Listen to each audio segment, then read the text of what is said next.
ఓం గం గణపతియే నమ ఓం నమ శివాయ ఓం శ్రీ మాత్రే నమ సర్వమంగళ మాంగళ్యే శివే సర్వార్థ సాధికే శరణ్యే త్రయంబకే దేవి నారాయణ నమస్తే. అందరికీ నమస్కారం. అందరికీ నూతన సంవత్సర శుభాకాంక్షలు, ఆంగ్ల నూతన సంవత్సర శుభాకాంక్షలు ప్రేక్షకులందరికీ. అయితే మనకి ఇంతకు ముందర లాస్ట్ టైంలో నేను ఒక్కొక్క రాశి వాళ్ళకి 2025 ఏ ఏ రాశుల వారికి ఎలాంటి ఫలితాలు వస్తాయి, అవి మన తెలుగు పంచాంగంతో సంబంధం లేకుండా కేవలం ఆంగ్ల సంవత్సరం దాని ప్రకారం మనము ఏ రాశులకి ఏ ఏ మార్పులు జరుగుతాయి, ఎలా ఉంటుంది, ఇవన్నీ నేను ఇన్డెప్త్గా చెప్పాను లాస్ట్ వీడియోలో. సో ఈ రోజు ఏంటంటే మనము త్వరలోనే మనకి ఏ రాశులు ఎఫెక్ట్ ఎలా వస్తున్నాయి, ఏవి ఎలా ఎలాంటి మార్పులు వస్తున్నాయి అని చూసినట్టయితే మనకి ముఖ్యంగా మార్చ్లో షష్టగ్రహ కూటమి అనేది జరుగుతోంది. క్రితం మనకు 2019 సంవత్సరంలో కూడా షష్టగ్రహ కూటమి ద్వారా మీకు అందరికీ తెలిసిందే. మనకందరికీ ఎంతోమంది జ్యోతిష్ శాస్త్ర నిపుణులు మరియు శాస్త్రవేత్తలు ఎన్నో రకాలుగా చెప్పారు, ఖచ్చితంగా ఏదో సంఘటన జరుగుతుంది, అది మానవాతీతానికి పెద్ద ఆటంకాలు తెస్తుంది అని చెప్పేసి ఖచ్చితంగా చెప్పాము కూడా. కాకపోతే అది పర్టికులర్గా ఈ వ్యాధి వస్తుంది అని చెప్పేసి చిన్నగా ఒక సూచిక మాటుకే మాకు ఎవరికైనా అంతే, జ్యోతిష నిపుణులు 90-95% కరెక్ట్గా చెప్పగలుగుతాం, 5% అటు ఇటు అన్నట్టుగానే ఉంటుంది, ఖచ్చితంగా అయితే రాదు. కాకపోతే అక్కడ కూడా ఇది ఏంటంటే దేశగోచారం ప్రకారంగా చూసిన సంఘటన అనమాట. కాబట్టి మనకి ఎలాంటి ఫలితాలు వస్తాయని చెప్పేసి ఈ షష్టగ్రహ కూటమి వల్ల మనము అప్పుడు చెప్పగలిగాం. అందరూ జ్యోతిష నిపుణులు చెప్పారు, ఖచ్చితంగా చెప్పారు, ఫలానా తారీఖు ఈ పంచగ్రహ షష్టగ్రహ కూటమి వస్తుంది, దానివల్ల ఏ రాశులు ఇబ్బంది పడతారు కూడా ఖచ్చితంగా చెప్పారు.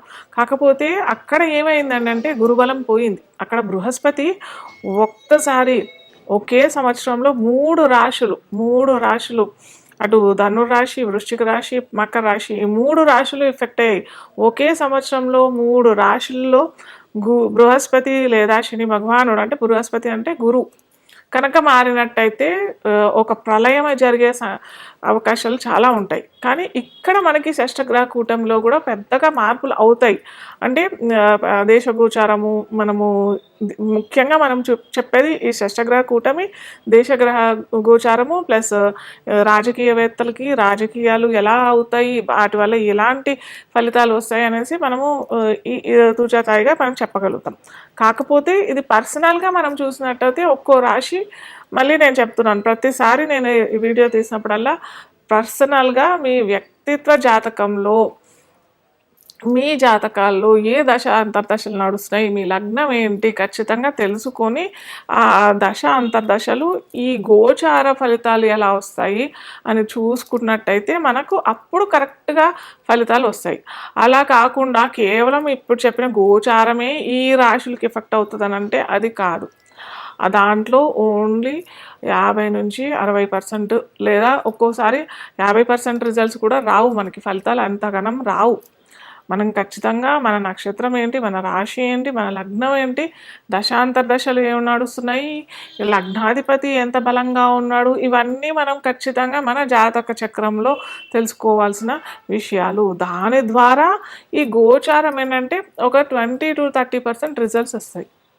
అంతేగాని ఈ గోచారంలో ఇవన్నీ మార్పులు జరిగిపోతున్నాయి, మాకేమో జరిగిపోతుంది, అందరికీ ఏమోనో అయిపోతుంది, అద్భుతాలు అయిపోతాయి, లేదా ఏమీ అవ్వవు, లేదా ఈ పలానా రాశి వాళ్ళు ఇలా అయిపోతారు అన్నట్టు అలా ఏమీ జరగదు.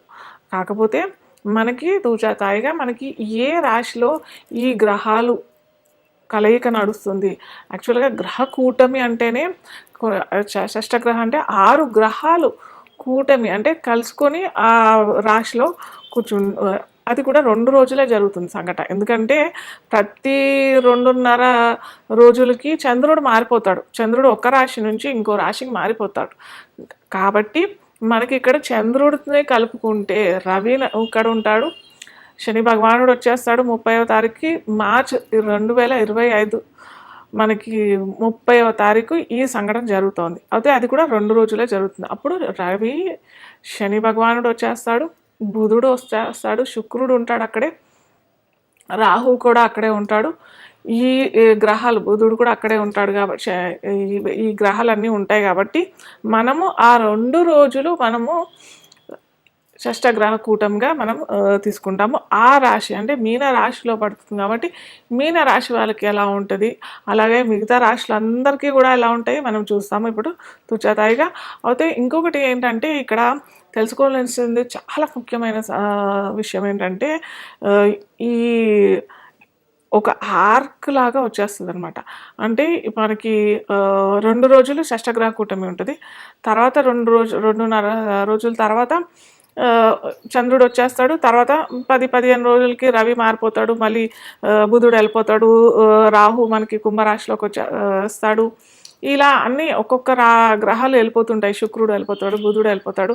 ఇవన్నీ వెళ్ళిపోతుంటాయి కాబట్టి ఆ పంచగ్రహ కూటమి అనేది కూడా మెల్లిమెల్లిగా వీడిపోతుంది. కాకపోతే ఇక్కడ ఈ పంచగ్రహ కూటమి అనేది కూడా 10-15 రోజులు మనకి అదే 7 లగ్నాలకి మటుకు కాలసర్పదోషం వస్తుంది. అయితే చాలా మటుకు అందరూ చెప్పేది ఏంటంటే కాలసర్పదోషం అనేది కాలసర్ప యోగమా అని చెప్పబడుతుంది. మన పూర్వీకులు చెప్పిన విధానం అయితే ఈ కాలసర్ప యోగము దేశగోచారంకే వర్తిస్తుంది, కానీ పర్సనల్గా వ్యక్తిత్వ జాతకానికి ఎటువంటి ఇబ్బంది ఉండదు అనేసి చెప్తారు. కానీ కొన్ని లగ్నాలకి మటుకు ఒక్కొక్క 12 రకాల ఇవి కాలసర్పదోషాలు ఉంటాయి. సో ఒక్కొక్క కాలసర్పదోషం ఒక్కో విధమైన ఫలితాలు కూడా ఇస్తుంది. ఇన్డెప్త్గా ఎప్పుడన్నా వీలుంటే నేను చెప్తాను ఒక్కొక్క కాలసర్పదోషం ఏ విధమైన ఫలితాలు ఇస్తుంది అని చెప్పేసి మరిన్ని వీడియోస్లోను. అయితే అలా ఈ 7 లగ్నాలకి మటుకు ఖచ్చితంగా ఈ కాలసర్పదోషం అయితే వర్తిస్తుంది. మీరు ఎవరన్నా పిల్లలు పుట్టేవాళ్ళు వాళ్ళు ఏమన్నా ఉంటే ఏమంటారు, చాలామంది నన్ను అయితే అడుగుతుంటారు టైమింగ్స్ ఇవ్వమని చెప్పేసి. దయచేసి ఈ కాలసర్పదోషంలో కాకుండా వేరే లగ్నాల్లో చూసుకోండి మీ పిల్లలు పుట్టుక. ఇదొక్కటి మన చేతిలో కొద్దిగా ఉంటుంది. జనన సమయము, మరణ సమయము ఈ 2 మన చేతుల్లో ఉండవు చెప్పాలంటే. కాకపోతే మన మానవ ప్రయత్నం ఏదైనా చేయాలని అంటే మటుకు ఇది మన చేతుల్లో ఉంటుంది. కాస్త చూసి చేసుకోండి. తులా లగ్నం తెలియని వారికి తులా రాశి అని అనుకున్నట్టయితే వీరికి తులా లగ్నం వారికి శుక్రుడు అధిపతి అవుతాడు. సో ఈ శుక్రుడు ఉచ్చలో పడిపోయాడు మనకి చాలా మంచిది, చాలా మంచిది. మనకి నెలన్నర రోజులు మనకి అక్కడ శుక్రుడు అక్కడే ఉంటాడు మీనరాశిలోనే. కానీ మీనరాశిలో ఏంటంటే ఎక్కువగా యాక్చువల్గా అస్తంగత్వం పొందే అవకాశాలు చాలా ఉంటాయి. కాకపోతే ఇక్కడ అస్తంగత్వం ఏమీ పొందలేదు, కానీ శుక్రుడు ఎవరెవరితో పాటు ఉన్నాడు, రాహుతో పాటు ఉన్నాడు, శనితో భగవానుతో పాటు ఉన్నాడు, రవితో పాటు ఉన్నాడు, చంద్రుడితో పాటు ఉన్నాడు, బుధుడితో పాటు ఉన్నాడు, ఇన్ని గ్రహాలతో పాటు ఉన్నాడు. కాబట్టి శుక్రుడు ఇవ్వాల్సిన ఫలితాలు ఇవ్వలేకపోతుంటాడు అనమాట. ఏంటంటే యాక్చువల్గా విలాసాలకి, అటు వివాహ ప్రయత్నాలకి, వివాహానికి, సంతానానికి, భోగభాగ్యాలకి వీరన్నిటికీ కారకుడు శుక్రుడు. కానీ ఇక్కడ ఏమైపోయింది, ఇన్ని గ్రహాలతో ఉన్నాడు కాబట్టి ఏమంటారు అష్టదిగ్బంధం లాగా ఇవన్నీ గ్రహాలు ఈ శుక్రుడు ఇవ్వాల్సిన ఒక్క ఫలితాలు ఇవ్వకుండా మిక్స్డ్ రిజల్ట్స్ ఇస్తూ ఉంటాడు. సో మనకి ఏంటి శుక్రుడు రిజల్ట్స్ కావాలి, దానికోసం ఏం చేయాలి అని అంటే ఖచ్చితంగా మహాలక్ష్మి ముఖ్యంగా ఏంటంటే వ్యాపార రంగం వాళ్ళకి, ఈ ఏమంటారు సేల్స్ రంగంలో ఉన్నవారికి, ట్రేడింగ్ రంగంలో ఉన్నవారికి, అలాగే ఏమంటారు వ్యవసాయ రంగంలో ఉన్న వారికి కూడా ఖచ్చితంగా వ్యవసాయ రంగంలో సంక్రాంతి వస్తుంది మనకి జనవరి. ఈ మకర రాశిలో రవి వెళ్ళినట్టయితే అప్పుడు మకర రాశి టైం నుంచి మీరు చేసుకుంటే చాలా మంచిదే వ్యవసాయదారులు. ఎందుకంటే మనకి అప్పటి నుంచి మకర రాశి ఫలితాలు, అట్లాగే శుక్రుడు కూడా ఫలితాలు ఇస్తూ ఉంటాడు.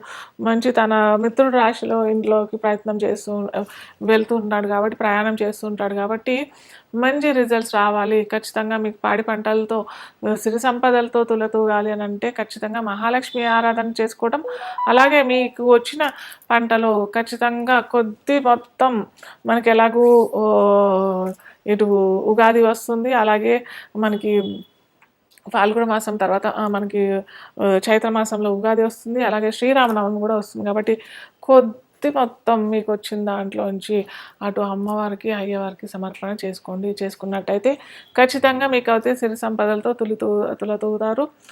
విష్ణు సహస్రనామ పారాయణం మహాలక్ష్మీ దేవికి సంబంధించింది ఎలాంటి సూత్రాలన్నా చేసుకుంటే చాలా మంచి ఫలితాలు వస్తాయి.